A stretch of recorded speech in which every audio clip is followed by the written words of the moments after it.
Halo guys, balik lagi dalam channel gua. Guys, untuk video gua hari ini, gua ingin menceritakan kembali kisah berdasarkan request dari salah satu subscriber yang meminta gua membahas kejadian yang terjadi di daerah Ngabang, Pontianak, Kalimantan Barat. Namun, hingga saat ini, kasus ini pun masih menjadi misteri dan belum dapat terpecahkan. Bagaimana kisahnya? Yuk, langsung aja kita simak videonya.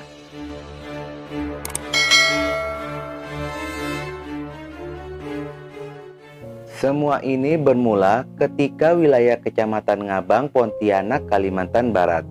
Pada hari Selasa, tanggal 19 September 2017, sekitar pada jam 15.00. Ada salah satu warga sedang pergi ke Dusun Sungai Bulu, Desa Hilir yang tidak jauh lokasinya dari bekas rumah sakit di sekitaran Kecamatan Ngabang. Lokasi tersebut bisa terbilang sangat sepi. Warga ke sana dengan tujuan untuk mencari kayu. Dengan kondisi semak belukar yang menjulang tinggi, tiba-tiba dia pun terkejut ketika mencium bau busuk yang sangat menyengat. Karena merasa penasaran, dia pun mencoba untuk menelusuri bau itu. Setelah ditelusuri melewati semak-semak, bau tersebut pun mengarah ke suatu tempat yang dimana terdapat tumpukan barang-barang yang tertutup oleh semak-semak. Dia pun merasa sangat penasaran.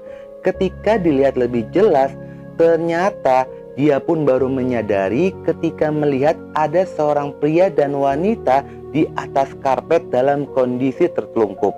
Dia pun sangat terkejut dan berlari keluar semak-semak itu, lalu memberitahu penemuan ini kepada warga sekitaran.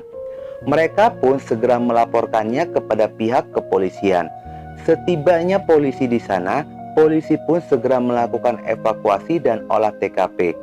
Sejak adanya penemuan ini, spontan saja menarik perhatian warga untuk datang ke lokasi, sehingga banyak warga yang memadati TKP saat berjalannya proses evakuasi dan olah TKP. Berita ini pun tersebar melalui media sosial. Saat melakukan olah TKP, polisi berhasil menemukan beberapa barang bukti, yakni pakaian, karpet, tali rafia, dan barang-barang pribadi yang diduga milik korban. Namun sayangnya polisi tidak berhasil menemukan kartu identitas korban di TKP.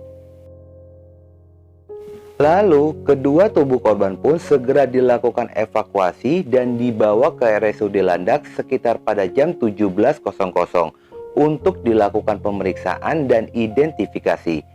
Namun, saat menjalani pemeriksaan dari tim forensik Polda Kalimantan Barat, mereka pun mengalami kesulitan untuk menemukan penyebab dari kematian korban, dikarenakan kondisi yang sudah tidak wajar dan diperkirakan sudah 5 hari korban berada di TKP. Selama kurang lebih 10 hari, tim forensik terus melakukan pemeriksaan kepada kedua korban.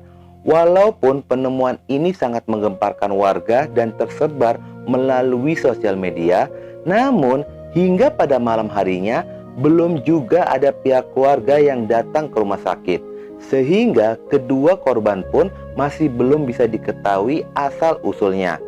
Dari sisi lainnya, penemuan ini pun banyak mengundang netizen memberikan beragam komentar yang menduga-duga siapa korban dan apa penyebab dari kematiannya itu.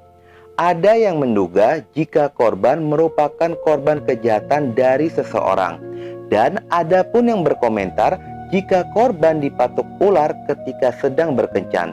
Kasus ini pun menjadi ramai dibicarakan di media sosial. Opini yang menyebar di masyarakat pun belum bisa ditanggapi oleh pihak kepolisian karena polisi masih menunggu hasil dari pemeriksaan forensik.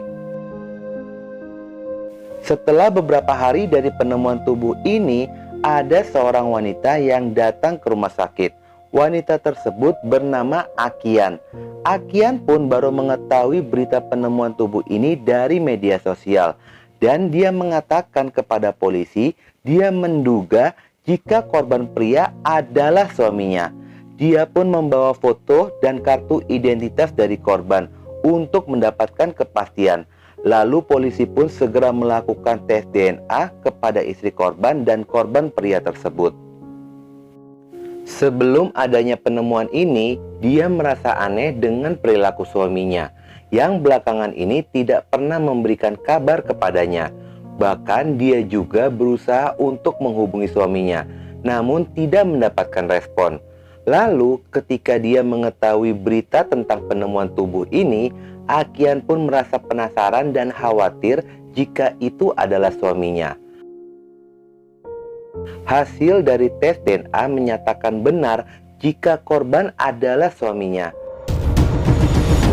Korban pria ini berinisial TJN, berusia 38 tahun.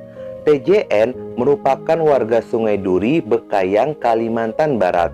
Akian pun merasa sangat sedih dan tidak berhenti meneteskan air mata ketika mengetahui suaminya telah meninggal dunia. Dan yang mirisnya, suaminya ditemukan bersama dengan wanita lain. Hubungan pernikahan Akian dan TJN sudah resmi dari tahun 2014 yang lalu. Namun setelah beberapa bulan sejak dari pernikahannya itu, mereka tinggal berpisah dikarenakan keduanya sama-sama sibuk bekerja di pekerjaan masing-masing. Akian bekerja di Sungai Duri, sementara TJN bekerja sebagai juru masak di salah satu rumah makan daerah Ngabang. Meskipun mereka tidak tinggal bersama, tetapi Akian masih sering berkunjung ke tempat suaminya beberapa bulan sekali.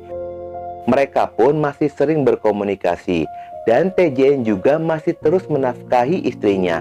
Selama kurang 3 tahun, TJN dan Akian berhubungan suami istri, tetapi mereka belum dikaruniai seorang anak. Dikarenakan hubungan Akian dan suaminya dipisahkan oleh jarak, ditambah lagi pada saat penemuan itu suaminya bersama dengan korban wanita lain, dan dia pun sangat meyakini jika suaminya telah berselingkuh di belakangnya. Akian mengatakan jika sebelum suaminya ditemukan dalam kondisi tidak bernyawa, korban beberapa kali berpesan kepadanya agar suatu saat nanti jika dia meninggal dunia, proses pemakamannya dengan cara dikremasi. Oleh karena itu, tubuh korban dibawa ke Yayasan Bakti Suci yang berada di Pontianak, Kalimantan Barat untuk dikremasi. 2 hari kemudian setelah terungkapnya identitas dari korban pria, tepatnya pada tanggal 21 September 2017, polisi pun berhasil mendapati identitas dari korban wanita yang diketahui jika korban bernama Keisha berusia 23 tahun. Dia merupakan anak dari ibu dan bapak Matsi yang berprofesi sebagai pendeta di Manado. Keisha telah memiliki seorang suami bernama Matius dan mereka telah mempunyai 1 orang anak yang masih berusia 2 tahun. Setelah mengetahui informasi tersebut, pihak kepolisian pun langsung mendatangi rumah orang tua korban di Dusun Pulau Bendu untuk melakukan konfirmasi. Sesampainya polisi di sana, mereka tidak menemukan siapa-siapa. Tetapi menurut keterangan dari tetangganya yang bernama Koko, orang tua korban sudah kembali ke Manado sejak seminggu sebelumnya. Koko pun bercerita jika korban sudah tidak tinggal lagi bersama dengan orang tuanya. Korban tinggal di sebuah rumah kos di daerah Ngabang, namun tidak bersama dengan suaminya. Sudah beberapa bulan, hubungan korban dan suaminya ini berantakan. Oleh karena itu, dia tinggal sendirian di rumah kos, sementara anaknya ikut bersama dengan suaminya. Karena adanya masalah keluarga yang dialami oleh korban menjadi dugaan polisi atas penyebab dari kejadian ini. Polisi menduga kuat jika korban ini sempat berkencan sebelum meninggal. Tetapi polisi pun belum bisa memastikan apakah setelah mereka berkencan, korban melakukan bundir atau mendapatkan tindakan kejahatan dari seseorang. Sementara untuk motif kejahatan itu sendiri belum bisa terpecahkan.